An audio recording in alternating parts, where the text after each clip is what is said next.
Bientôt le troisième temple. Mais pourquoi faut-il construire un temple? Pourquoi la Torah, la Bible, nous ordonne-t-elle de construire un temple pour Dieu? D'un autre côté, la Bible affirme en maints endroits que Dieu, non seulement il est partout, mais Dieu est tout, et tout est Dieu. Alors encore une fois, pourquoi construire un temple? Et d'ailleurs, les philosophes des Lumières nous avaient déjà mis sur cette piste-là. Voltaire, Rousseau, Diderot, etc., Montesquieu, tous se demandaient pourquoi il faut un lieu de culte.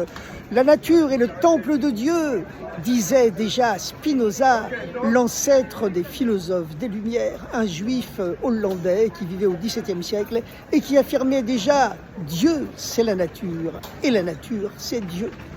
Le judaïsme, d'ailleurs, l'avait dit bien longtemps avant Spinoza, puisque vous savez qu'en hébreu, chaque lettre signifie également un chiffre, et lorsqu'on additionne toutes les lettres du mot Hateva, qui signifie en hébreu la nature, nous obtenons le même chiffre final que l'addition de toutes les lettres du nom de Dieu. La valeur numérique, la gematria, comme on dit en hébreu, la valeur numérique du nom de Dieu Elohim, mais Dieu lui-même est trop pour porter un nom. Il ne prend un nom que selon la façon dont il se manifeste. Lui-même, son essence est au-delà de tous les noms parce qu'il est indéfinissable. Mais en tout cas, le nom que Dieu prend pour créer le monde, le fameux nom de Elohim, qui est d'ailleurs un pluriel, eh bien, sa valeur numérique, c'est la même que celle du mot la nature, Hateva, en hébreu. Donc on additionne toutes les lettres du mot Elohim, le nom que Dieu prend pour créer le monde, et on additionne toutes les lettres du mot nature, en hébreu, qui se dit Hateva, on obtient le même chiffre. C'est le même chiffre, 86, c'est-à-dire que la nature, c'est le temple de Dieu. Plus que cela, Dieu c'est la nature et la nature c'est Dieu, comme disait d'ailleurs Baruch Spinoza, ce fameux philosophe hollandais juif du XVIIe siècle. Et donc nous revenons à la question, puisque Dieu c'est la nature et que la nature c'est Dieu, eh bien pourquoi faut-il un temple? À vrai dire, Dieu n'est pas que la nature. Spinoza était un peu limité, il était limité au nom de Elohim, parce qu'il existe un niveau de Dieu qui est encore plus haut que Elohim, c'est le fameux niveau, le tétragramme, le nom de Dieu à 4 lettres, Yud Ke Vav Ke, qui signifie celui qui est, celui qui a été et celui qui sera, en un seul temps, en un seul verbe, à une seule conjugaison, complètement en dehors de toutes les règles grammaticales. Celui qui est, qui a été et qui sera, et ça c'est le niveau de Dieu qui est au-dessus de la nature, au-dessus du temps, qui transcende le temps et l'espace. Et cette dimension du niveau de Dieu qui transcende le temps et l'espace, elle était perceptible, concrètement perceptible, dans la situation de l'arche qui contenait les tables de la loi à l'intérieur du Saint des Saints, la partie la plus sacrée du temple du désert à l'époque de Moïse d'abord, et plus tard dans le temple de Jérusalem construit par Salomon, et plus tard encore le deuxième temple construit par Hérode. Et en tout cas réhabilité par Hérode, embelli plus tard par Hérode, bien qu'il avait été construit bien sûr par Ezra. Qu'est-ce que nous voyons dans la disposition de l'Arche Sainte? C'est que le sanctuaire du désert, à l'époque de Moïse, faisait environ 5 mètres de large, et justement l'Arche Sainte était disposée dans le sens de la largeur, et elle faisait environ 1 mètre de long. Donc normalement, lorsque l'on comptait les mesures de la largeur du sanctuaire, du temple du désert, il y avait 2 mètres pour arriver au début de l'Arche Sainte. L'Arche Sainte occupait 1 mètre, ça faisait 3 mètres, et encore de nouveau 2 mètres pour arriver à l'autre bout du sanctuaire, ça faisait en tout 5 mètres. Et pourtant, lorsqu'on comptait depuis la première paroi du sanctuaire jusqu'au début de l'Arche Sainte, on n'avait pas 2 mètres, on avait 2 mètres 50. Et lorsqu'on comptait de l'autre côté, la fin de l'Arche Sainte, qui faisait 1 mètre de longueur et qui était disposée dans le sens de la largeur du sanctuaire, on avait également de nouveau 2 mètres 50. C'est-à-dire que l'Arche Sainte, le Aaron HaKodesh, occupait une place dans l'espace sans tenir de place dans l'espace. C'était le niveau de Dieu qui est au-dessus du temps et au-dessus de l'espace, le niveau du tétragramme, Yud Ke Vav Ke, qui se dévoilait par un miracle permanent à l'intérieur du temple du désert d'abord et du temple de Jérusalem ensuite.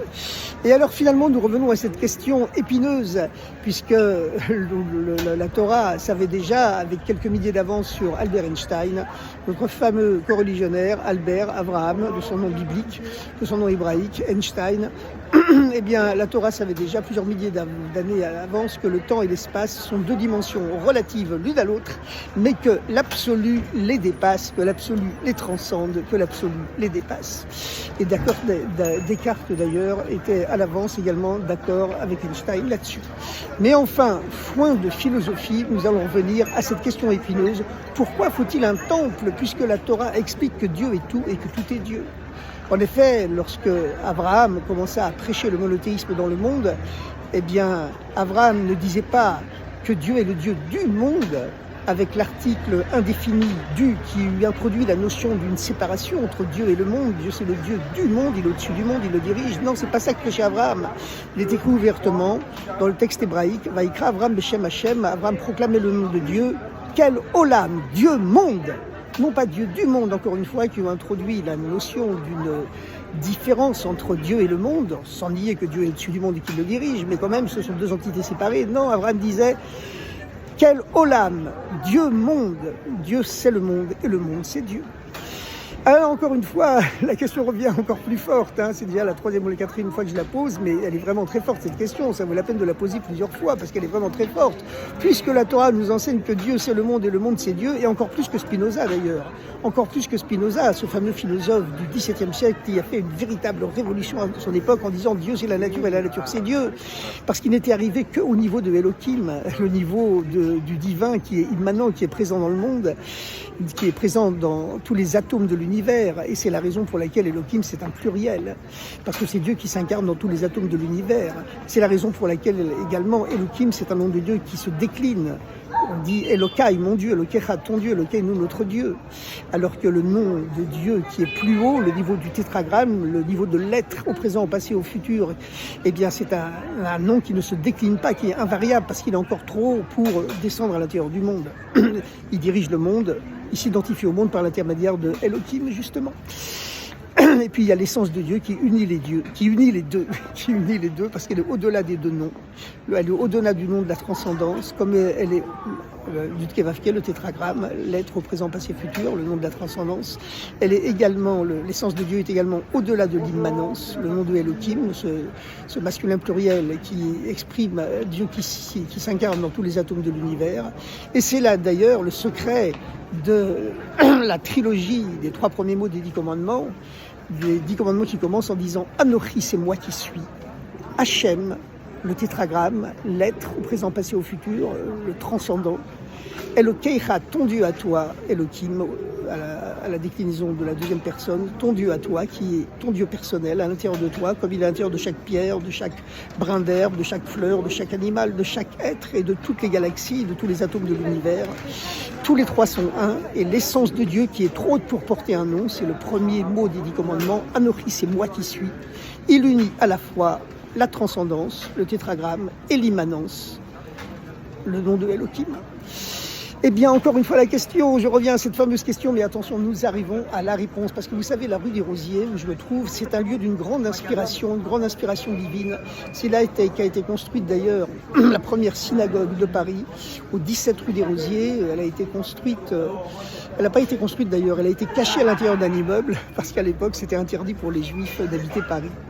Et le roi fermait les yeux si quelques Juifs exceptionnellement riches venaient enrichir la région parisienne pour les grandes foires. Donc ils n'avaient pas le droit de construire officiellement une synagogue, ils l'ont caché à l'intérieur d'un immeuble, et c'est resté toujours la synagogue Lubavitch, racidique de Paris, au 17 rue des Rosiers, au premier étage. Alors donc maintenant la réponse à cette fameuse question, puisque la Torah enseigne que Dieu est tout et tout est Dieu, pourquoi faut-il un temple ? Eh bien la raison, elle tient dans une règle d'herméneutique, une règle d'exégèse. Une de ces règles qui permettent de bien comprendre la Torah, c'est que plus une dimension est haute, plus une dimension est élevée, plus une dimension spirituelle est haute et élevée, plus elle descend bas. C'est la raison pour laquelle d'ailleurs le premier mot des 10 commandements, Anochi, qui signifie c'est moi qui suis, qui exprime le divin, qui est l'essence de Dieu qui est encore trop haute pour porter un nom, c'est curieusement, ce n'est pas un nom hébreu, qui est la langue sainte, la langue sacrée par laquelle Dieu a créé le monde, et qu'il recrée d'ailleurs sans arrêt du néant à l'être à chaque instant. Mais Anochi, le premier mot des 10 commandements, qui signifie c'est moi qui suis, eh bien, c'est un mot égyptien. Et l'Égypte, c'était un véritable camp de concentration à ciel ouvert à l'époque. C'était le pays de l'immoralité absolue. Le pays de la culture était celle de l'immoralité absolue. C'était un pays d'un très très haut niveau scientifique à l'époque. Hein.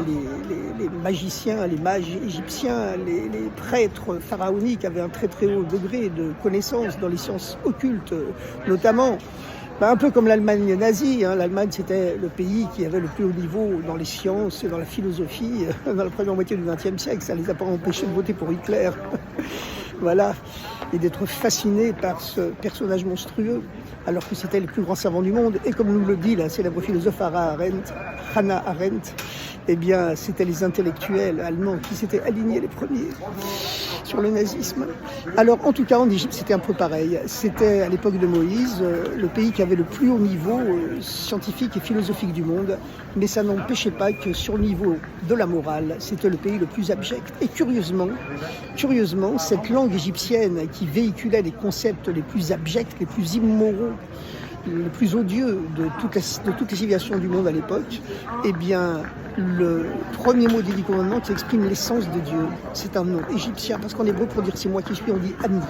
En égyptien, on disait Anochi dans l'égyptien antique. Alors, Ani, c'est resté en hébreu, on dit toujours Ani en hébreu, hein. Mais Anochi, évidemment, l'égyptien d'aujourd'hui n'a plus rien à voir avec l'égyptien ancien. Alors donc, la raison, c'est la suivante, comme je le disais, c'est que le niveau le plus haut, c'est celui qui descend au plus bas.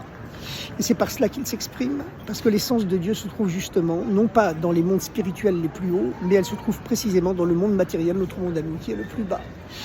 Et si Dieu nous avait dit dans la Torah, pas la peine de construire un temple, je suis partout, la nature, les galaxies, l'univers entier est le temple de Dieu, de façon illimitée, eh bien, cette dimension ne nous aurait mis en contact justement qu'avec la dimension illimitée de Dieu.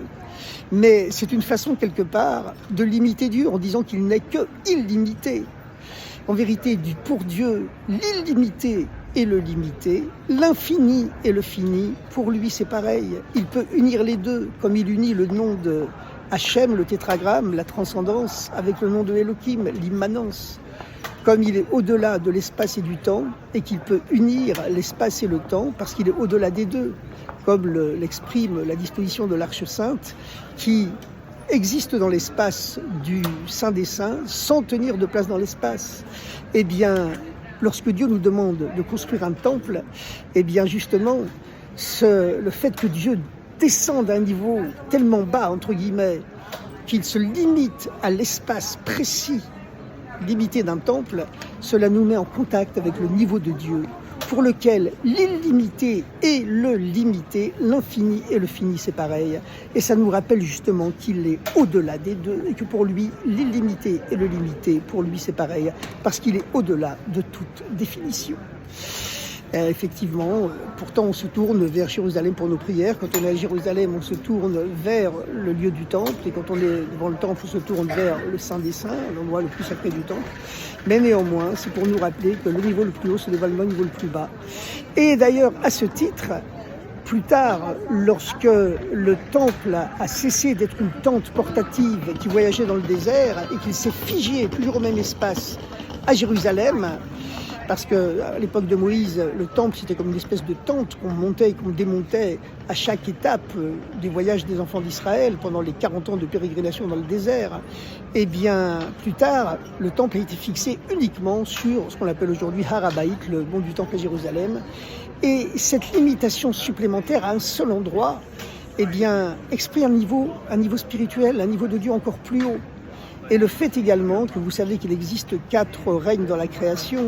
Il existe le minéral au plus bas, plus haut il y a le végétal, plus haut il y a l'animal, plus haut il y a l'être humain qui doit élever vers Dieu les trois règnes les plus bas, le minéral, le végétal et l'animal. Et les 4 ensemble, minéral, végétal, animal et humain, expriment les 4 lettres du nom de Dieu, également le tétragramme. Eh bien, à partir du moment où le temple s'est figé à un seul endroit, ça a exprimé une limitation de Dieu encore plus forte, ce qui signifie que c'est un niveau de Dieu encore plus haut qui s'est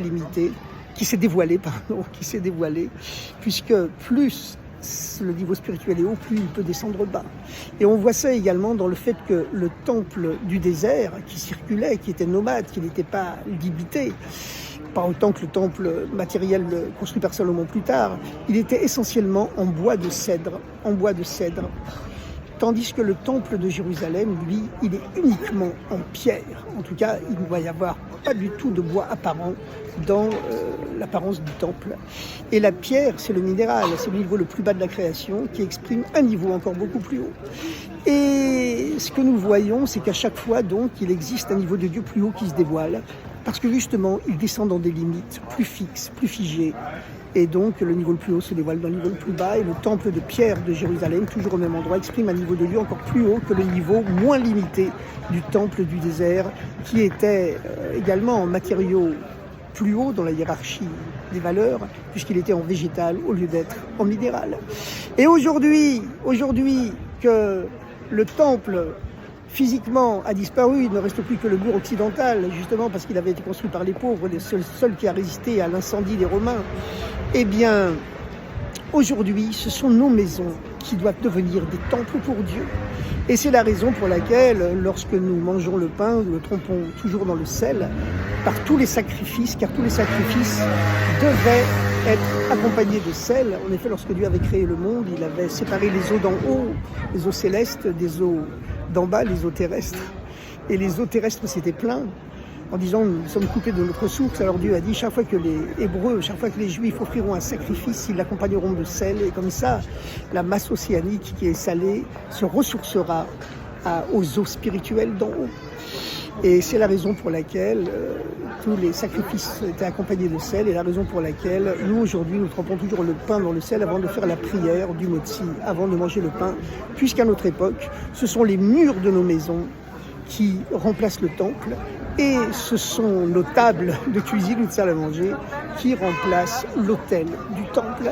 Et évidemment, les murs de nos maisons et les tables de nos cuisines et de nos salles à manger, c'est un niveau beaucoup plus bas que le niveau du temple de pierre limité à Jérusalem, qui était lui-même un niveau beaucoup plus bas que le temple portatif du désert, qui circulait, qui était en bois de cèdre, etc. Ça signifie que justement, c'est par notre dernier exil, celui-là d'aujourd'hui, où toutes nos maisons se transforment en temples qui attirent et qui dévoilent le niveau de Dieu le plus haut, l'essence de Dieu qui est au-delà de toute définition, et qui permettra la reconstruction du troisième temple très bientôt, dans la bonté, la gentillesse, la largesse, et l'harmonie et la paix universelle, qui sera celle des temps messianiques, en attendant de dévoiler le Messie qui est en nous, avec toujours plus de bonté, plus de gentillesse. À très bientôt.